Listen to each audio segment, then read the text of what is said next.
ভারতের উদ্দেশ্যে বলতে চাই, তোমরা কাদের বিরুদ্ধে অবস্থান নিয়েছো?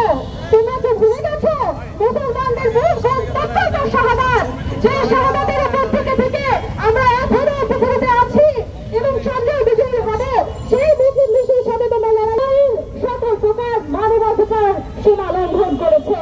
তাই ইসরায়েলের মানবিক দায়িত্ব আমরা যেখানে দেখতে পাচ্ছি এত শক্তিধর মুসলিম দেশরা আছে, সেখানে কোনো মুসলিম দেশই ফিলিস্তিনের জন্য যুদ্ধ করছে না, ইসরায়েলকে থামানোর জন্য কেউ এগিয়ে আসছে না।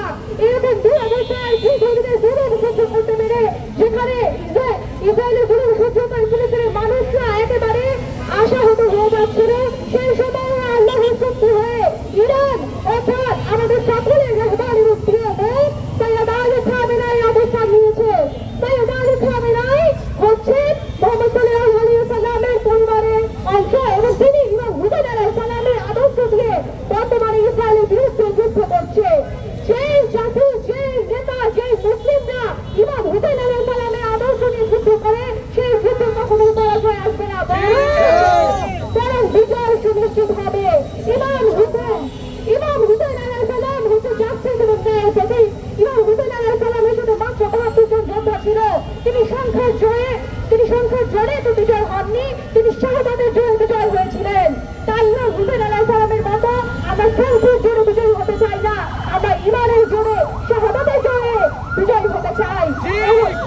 এবং আমাদের প্রিয় মুখ, আমাদের রাহবার সাইয়েদ আলী খামেনাই ইমাম হুসাইন আলাইহিস সালামের আদর্শ নিয়ে আগাচ্ছেন। তাই ইসরায়েলের নাবিকের উদ্দেশ্যে বলতে তোমরা ভুল পথে আছো। এবং আমি আরো একটা বিষয় মূলত নিশ্চিত করতে চাই, শিয়া সঙ্গের যে ডিরেক্ট আমরা হতে দেখছি এবং দীর্ঘদিন ধরে দেখে আসছি, সেটি হচ্ছে ইহুদিদের চক্রান্ত। ইহুদিরা চেয়েছিল মুসলিমদের মধ্যে ঘরোয়া যুদ্ধ তৈরি করার। তাই আমি সকল মুসলিমদেরকে আহ্বান জানাবো, শিয়া সঙ্গের বিরুদ্ধে ভুলে যান। যদি শিয়া সঙ্গীর সম্পর্কে জানতে হয়, যদি শিয়াদের সম্পর্কে জানতে হয়, তাহলে শিয়াদের সাথে মিশরে তাদের কিতাব হতে তাদের জ্ঞান অর্জন করুন।